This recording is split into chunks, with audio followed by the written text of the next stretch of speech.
प्रिय दर्शकों नमस्कार, आप सभी का हार्दिक अभिनंदन है। आज दो ग्रहों के युति के इस क्रम में श्रृंखला आप पहुंची है मंगल और केतु के युति तक। आज हम चर्चा करने वाले हैं मंगल और जब केतु एक साथ आपकी जन्म कुंडली में बैठे हों तो उनका प्रभाव क्या पड़ेगा। प्रिय दर्शकों, यह विद्वानों के द्वारा, ज्योतिष मनुष्यों के द्वारा, ज्योतिष मर्मज्ञों के द्वारा तमाम तरह की बातें कही गई हैं और कई ऐसी बातें और कई ऐसी स्थितियां हैं जो शास्त्रोक्त हैं और कुछ ढेर सारी इसमें कल्पनाओं पर आधारित भी है। मैं आपके समक्ष मंगल केतु की युति पिशाच योग है या पिशाच योग जैसा इसका शुभाशुभ प्रभाव है। अशुभ पर ही प्रभाव हो सकता है, शुभ प्रभाव तो हो नहीं सकता।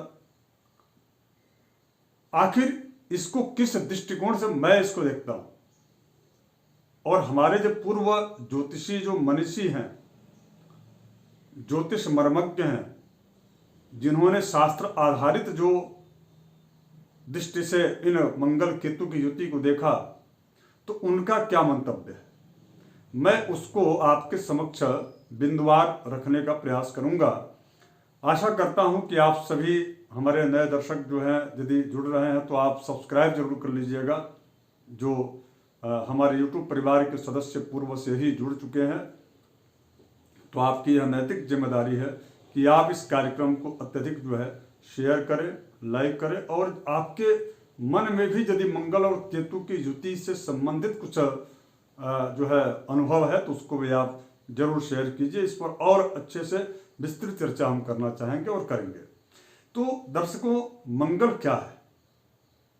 मंगल, मैं सदैव कहता हूं कि यह मंगल किसी भी प्रकार के कार्य को करने की एक अद्भुत क्षमता और ऊर्जा प्रदान करते हैं। मंगल शक्ति है, साहस तो ही है, लेकिन मंगल यदि शुभ है तो वह व्यक्ति धैर्यवान होगा, अर्थात पेशेंस बहुत ज्यादा देखा जाता है। मंगल यदि अत्यधिक प्रबल है तो वह व्यक्ति यानी कि अधिक उम्र में भी कम उम्र का दिखता है, अर्थात ऊर्जा ज्यादा होती है, उत्साह ज्यादा होता है। मंगल को काल पुरुष की कुंडली में लग्न और 8वें का स्वामी कहा गया। मंगल को यदि देखा जाए संबंधों के आधार पर यह भाई का कारक ग्रह है। मंगल जो है उनको सेनापति कहा गया, सूर्य को ग्रहराज यानी कि ग्रहों का राजा कहा गया। तो कुजवत केतु क्यों कहा गया? कुजवत केतु का मतलब कि मंगल को किस दृष्टिकोण से कहा गया कि केतु जो है उन्हीं मंगल के समान फल देंगे। इस पर शास्त्रकार कहते हैं कि मंगल का एक स्वभाव होता है भिड़ना, लड़ना, यानी कि अपने लक्ष्य की प्राप्ति तक सदैव सतत गतिशील रहना, सदैव जो है वह अपने कार्यों के प्रति सजग रहना, यह मंगल का स्वभाव है। और जब मंगल अपने शौर्य और वीरता और जैसे मान लीजिए एक सेनापति है, सेना अध्यक्ष है, तो उसको क्या चाहिए? वो तब तक नहीं बलवान हो सकता या तब तक वह अपने लक्ष्य को सिद्ध नहीं कर सकता या अपनी सीमा की सुरक्षा तब तक नहीं कर सकता जब तक कि उसकी गोपनीय जो उनका विभाग होता है, जिसको खुफिया विभाग कहते हैं, जब तक वह उसमें वह जो है उसके लोग विश्वसनीय न हो, विश्वास पात्र लोगों की एक लंबी श्रृंखला खुफिया तंत्र में प्रयोग करते हैं राजा और सेनापति, तब जाकर के सीमा की सुरक्षा होती है। अर्थात गोपनीयता, गुप्त रहस्यों की जानकारी। और सबसे बड़ी बात यह है कि कुछ ऐसे जानकारियां होती हैं जिसको कि डिकोड नहीं होने दिया जाता है। उसको भरसक प्रयास किया जाता है कि इसको गोपनीय रखा जाए। तो उसके कारक जो है केतु है, लेकिन केतु का जो कुछ भी कार्य होता है वह किसके लिए होता है? मंगल के लिए होता है। और जब मंगल जब उसमें सफलता जब प्राप्त करके जब सीमा की सुरक्षा या यदि कहीं युद्ध कर रहे हैं उसमें यदि वो विजेता हो गए तो केतु का मतलब होता है ध्वज, यानी कि पताका। वह जो है किला के ऊपर आप देखे होंगे ध्वज लहराता है, और वह ध्वज ही तो केतु है। यही बात की जाए तेजस्विता का और मस्तिष्क का, तो केतु सदैव मस्तिष्क से कार्य करते हैं। यदि बल और मस्तिष्क से कार्य करने की क्षमता यदि दोनों एक साथ जिस भी व्यक्ति के साथ हो, तो मैं बिल्कुल नहीं मानता कि यह यहाँ पर पिशाच योग बन करके और उसको कष्ट पहुंचा सकता है, बल्कि मैं ये कह सकता हूं कि यह योग जितना ही करीबी होगा अंशागत, उतना ही वह व्यक्ति तेजस्वी होकर के और वह अपने लक्ष्य को सिद्ध करने में तत्पर सदैव गतिशील रहेगा, अर्थात वह सफलता उसको मिल करके रहेगी। धन ऐश्वर्य खूब भोग सारी जितनी भी चीजें हैं वह सब चीजें उसको मिलकर रहेगी। इसलिए क्योंकि वह व्यक्ति परिश्रमी है, वह व्यक्ति कर्मठी है, वह व्यक्ति अपने लक्ष्य की प्राप्ति तक सतत कार्य करने की प्रवृत्ति है, और वह केवल ऊपरी आवरण को ही, बाहरी जो चीजें हैं जो दिख रही है उसी को केवल वो नहीं जानता, बल्कि यदि केतु के का साथ मिल जाए तो वह उसके भीतरी जो उसके राज है उसको भी वो जानता है, और गोपनीयता रख करके अपने लक्ष्य के प्रति सजग रहता है, सतत जो है चलते रहता है। इसलिए मैं इसको पिशाच योग मैं नकारता नहीं हूं कि पिशाच योग नहीं है पिशाच योग, लेकिन पिशाच योग कुछ कुछ स्थितियों में ही उसको पिशाच योग के रूप में देखा जाएगा। बाकी आप सुने होंगे प्रायः कि वह व्यक्ति ऐसा है कि जब भी उसको कोई काम दे दीजिए तो बिल्कुल एकदम पिशाच टाइप का जो है लगे रहता है, तब तक लगा रहता है जब तक उसका वह काम सिद्ध न हो जाए। यह काम करने की प्रवृत्ति है। अब इसके अलावा यदि देखा जाए आध्यात्मिक रूप से तो मंगल सत्व गुण प्रधान है। मंगल को कूटनीति नहीं आता, मंगल को किसी से ना कोई उपेक्षा है न किसी से कोई अपेक्षा है, अर्थात वह किसी के द्वारा कोई उनको न किसी से कुछ ऐसा उनको मतलब आसरा है कि कोई उनको देगा, नहीं, वो स्वयं लड़ के ले लेंगे जब उनको चाहिए होगा तो। मंगल का स्वभाव है। और कोई स्वार्थ नहीं है, स्वार्थ केवल यह है कि वह व्यक्ति जो है जिस भी कार्य को उनको दिया जाएगा वह कार्य आंख बंद करके उस दिशा में चल पड़ेंगे। केतु आंख बंद करके नहीं चलने वाले, अंतर यहां पर यह है। केतु मस्तिष्क से स्थितियों को समझ करके आगे बढ़ने वाले। यदि समझ और शक्ति दोनों एक साथ हो तो आप कल्पना कर सकते हैं कि वह व्यक्ति निश्चित रूप से सफल होगा।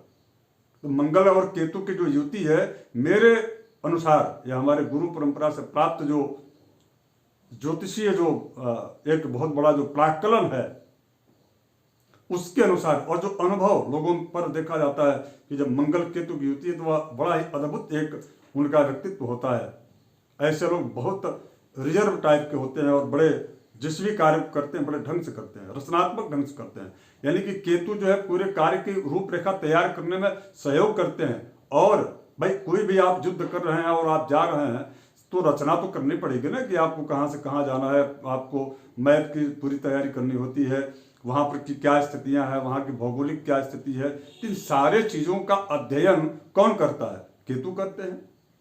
तो मंगल और केतु की युति, हाँ इतना जरूर है कि यह मंगल और केतु की युति दो भाग में देखा जाए। यदि आध्यात्मिक रूप से देखा जाए तो यह जो है साधना परक स्थितियों में यह शरीर के अंदर के जितने भी नकारात्मक जो अवयव हैं यानी कि तत्व हैं उनका यह केतु नाश करते हैं। युद्ध में भी शत्रु का नाश करते हैं ये दोनों। लेकिन इनका जो लक्ष्य क्या होता है? इनका लक्ष्य होता है मंगल का लक्ष्य होता है कि वह अपने जो है राष्ट्र के प्रति या अपने राष्ट्र के लोगों को कैसे सुरक्षित रखे। मंगल का यह का उसके लिए वो किसी भी हद तक जा सकते हैं। मंगल का यह स्वभाव होता है कि वह किसी भी प्रकार से अपने जो है जो उनको लक्ष्य दिया गया उसकी वह पूर्ति कर ले। केतु का भी वही स्वभाव होता है कि आध्यात्मिक गूढ़ रहस्यों के ये जो है ज्ञाता होते हैं। ऐसे लोग जो भी जहां पर भी केतु जो है वह कभी कभी ऐसा भी समय आता है कि केतु वैराग्य की ओर ले जाते हैं खींच करके। लग्न में यदि मंगल और केतु की युति है तो यह ऐसे जो व्यक्तित्व या ऐसे जो लोग होते हैं वह जो है बहुत ही अच्छा उनका व्यक्तित्व होता है, धार्मिक स्तर के होते हैं। यहाँ तक कि देखा गया कि ऐसे मंगल चूंकि वहाँ पर हैं तो वह जो है यदि 60-70 वर्ष के भी उम्र के हैं तो ऐसा दिखता है कि उनके पास एनर्जी जो है 18, 19 और 20 वर्ष के लोगों के जैसा है। और इनका व्यक्तित्व आध्यात्मिक भी होता है और इनका व्यक्तित्व जो है सामाजिक स्तर पर एक बड़ा मूवमेंट तैयार करने की क्षमता सांगठनिक इनके अंदर होती है, परिवार में इनकी प्रतिष्ठा होती है। हाँ, यहाँ पर मंगल और केतु सप्तम भाव को मंगल देखते हैं पूर्व दृष्टि से, चतुर्थ भाव को देख रहे हैं, अष्टम के वह अष्टमेश भी रहते हैं या कालपुरुष के अंतर्गत अष्टम के स्वामी है। तो यहाँ पर निश्चित रूप से दाम्पत्य जीवन को प्रभावित जरूर करते हैं। या ऐसे आप ये भी कह सकते हैं कि इनके अंदर इतनी तेजस्विता होती है कि यदि इनकी पत्नी यदि जो है मांगलिक न हो तो उनके तेज और उनके ऊर्जा को वह जो है स्वीकार नहीं कर पाती, उसके बाद स्थिति उनकी जो है तो यहाँ पर नुकसान हो जाता है किसी एक का। इसीलिए मांगलिक लड़की से मांगलिक पुरुष का बच्चे का विवाह करना चाहिए, ऐसा कहा गया। और इस पर और भी विस्तार से मांगलिक पर मैं चर्चा कर चुका हूँ। तो अब यही स्थिति यदि द्वितीय भाव में हो तो यहाँ कुटुंब का यह भाव है। और कुटुंब कौन है? कुटुंब स्त्री है। तो यहाँ पर भी दाम्पत्य जीवन को प्रभावित करते हैं मंगल और केतु। और वाणी इनकी बड़ी जो है कठोर होती है, साहस उत्साह तो होता है, धन कमाने के प्रति इनकी बहुत ज्यादा इच्छा नहीं होती, जो पारंपरिक धन इनको प्राप्त हो जाता है उसी को स्वीकार कर लेते हैं। यहाँ पर दाम्पत्य जीवन को छोड़ करके देखा जाए तो बाकी जो है और कुटुंब के प्रति इनका जो भाव है वह थोड़ा सा अपने आप को अलग रखने का या अलग थलग पड़े रहने का स्वभाव होता है। तृतीय स्थान पराक्रम का स्थान है। यहाँ पर जो है मंगल कारक होते हैं और केतु भी यहाँ पर अच्छा फल देते हैं। तो यहाँ पर साहस और पराक्रम किस बात का? भाग्य में वृद्धि करने का, प्रबलता का। जैसे मिल है, कोई कंपनी है, फैक्ट्री है, ऐसे लोग केवल मात्र स्वयं नहीं बल्कि कई लोगों को रोजगार देने की स्थिति में या रोजगार देने वाला एक बड़ा प्रकल्प तैयार करते हैं। यदि ऐसे लोग डेयरी इत्यादि कार्यों में जो है या जो है डिजिटल या सॉफ्टवेयर से संबंधित यदि कार्य करते तो उसमें ज़्यादा इनको और उपलब्धि प्राप्त होती है। मंगल है तो यदि सेना अधिकारी या सैन्य क्षेत्र में जाते तो और अच्छा रिजल्ट इसका देखा गया। चतुर्थ भाव में मंगल केतु का जो प्रभाव है वह निश्चित रूप से यह उनके लिए और उनके जो परिजन होते हैं यानी विशेष करके माता के स्वास्थ्य को जो है यह प्रभावित करते हैं। लेकिन इतना जरूर मैं कहूँगा कि कर्म क्षेत्र को देख करके ऐसे लोगों को बुलंदियों पर ले जाते हैं, विशेष करके करियर यानी कि नौकरी इत्यादि के क्षेत्र में। व्यापार में ऐसे लोग बहुत कम सफल पाए या देखे जाते हैं।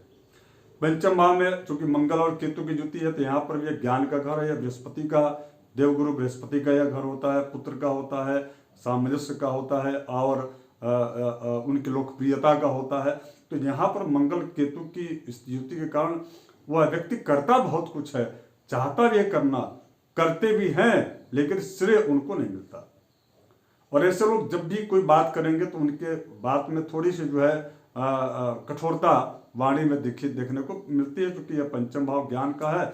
ज्ञान तो होता है लेकिन उस ज्ञान का कहीं न कहीं जो है उनको उतना लाभ नहीं मिल पाता, क्योंकि उनका व्यक्तित्व आकर्षक नहीं होता है, उनकी वाणी में मधुरता नहीं देखी जाती है। अब यही यदि छठे भाव शत्रु का भाव ऋण का और रोग का है, यहाँ पर यदि यह युति बनती है तो शत्रु कदमों में गिर जाते हैं, विकास अद्भुत होता है, वह व्यक्ति बड़ा अच्छा राजनीतिक क्षेत्र में सफल होता है, धनवान होता है, महाधनी बन करके और लोगों को जो है वह अपने सहयोग या साथ में लेकर के उनका भी पोषण करता है, अर्थात उनको भी धनागम करवाता है या उसके ये माध्यम बनते हैं। जमीन इत्यादि क्षेत्र में ऐसे लोग कार्य करते हैं, उनको ज़्यादा सफलता मिलती है। माइंस इत्यादि का जो कार्य होता है उसमें भी इनको ज़्यादा सफलता मिलती है, माइनिंग के क्षेत्र में भी। तो ये यहाँ जगह छठवां भाव बहुत अच्छा होता है।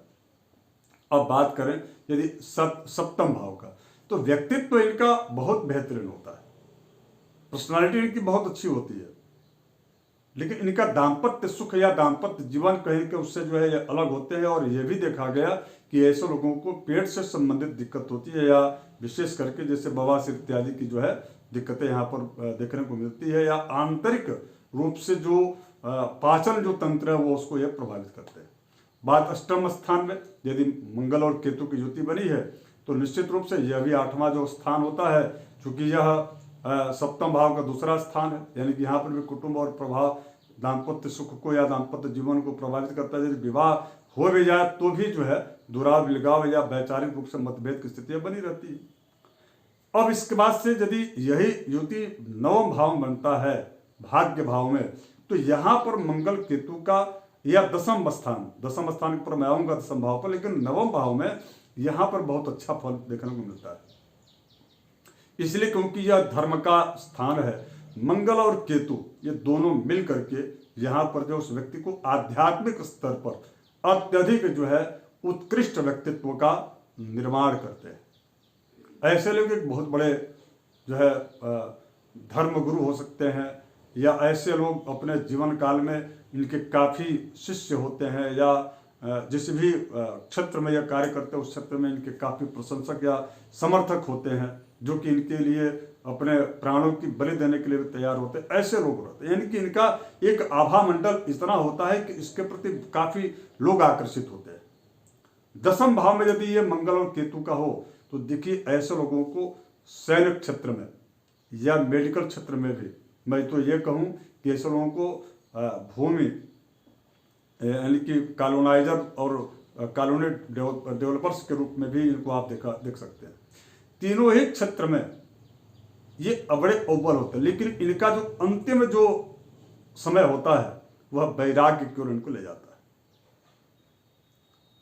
इसलिए क्योंकि इनके जो अन्य जो इनके लोग होते हैं साथ में जुड़े, जो एक उनका जो सर्कल होता है वह विशेष रूप से शुद्ध रूप से जो है आध्यात्मिकता की ओर होता है। चूंकि मंगल के साथ यहाँ केतु है, और केतु जो है यहाँ पर राज्य से अलग करने का प्रयास करेंगे, यानी कि राज्याधिकार या जो उनके पास मिली संपत्ति प्रॉपर्टी उससे अलग करने का अधिकार। तो अलग मतलब कहाँ जाएंगे, तो ये आध्यात्मिकता की ओर उन्मुख करते हैं, यानी कि लेकर के जाते हैं।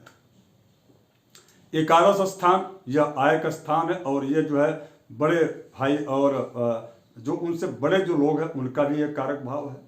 तो यहाँ एकादश स्थान में तो कोई भी ग्रह शुभ फल देते हैं।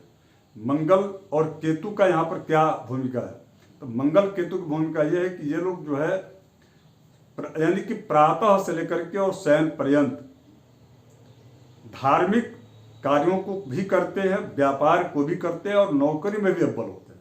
यानी कि तीनों क्षेत्रों में इनको जो है इनकी अच्छी पकड़ होती है। अब 12वें स्थान में मंगल केतु का जो प्रभाव है यहाँ अच्छा नहीं कहा जाएगा। हाँ, यदि आप आध्यात्मिक रूप से देखा तो यहाँ अच्छा कहा जाएगा, क्योंकि इसलिए क्योंकि वो व्यक्ति संन्यास ले लेता है, या उनको जो है धन से और या उनकी इच्छा नहीं होती कि वो सांसारिकता से जुड़े रहें, उससे अलग हट करके काम करने की उनके अंदर जो है एक जन्मजात ही कह लीजिए कि जन्म से ही एक उनके अंदर गुण आ जाता है। तो 12वां भाव, लेकिन यदि यही सांसारिक दृष्टिकोण से देखा है तो यहाँ पर जो है ये ठीक नहीं होता। यदि वैवाहिक जीवन इनका बहुत ज़्यादा आपस में तनाव मनमुटाव इत्यादि स्थितियाँ बनी रहती है। और सबसे बड़ी बात है कि कुटुंब इनसे इनके साथ नहीं होते, या वो भी दूरी बना कर रहते हैं। तो यदि मंगल और केतु की युति से आपके अंदर कोई ऐसा अशुभ स्थिति बन रहा है तो हमने तो केवल स्पर्श किया, और भी बहुत सारी बातें कही जा सकती हैं, लेकिन समय का एक जो है वो रहता है, इसलिए हम उतना विस्तार से बाद में और भी विस्तार करेंगे। तो अब इसका उपाय क्या है? देखिए, मंगल और केतु जब भी होते हैं तो आप हनुमान जी की आराधना कीजिए, भैरव जी की आराधना कीजिए, और यदि हो सके तो आप प्रातः काल उठ करके भगवान सूर्य को अर्घ्य जरूर दीजिए। ये 3 कार्यों में से कोई भी एक कार्य आप चुन लीजिए, आप यदि करते हैं तो आपको बहुत ज़्यादा लाभ आपको मिलेगा। धन्यवाद, नमस्कार, जय श्री राम।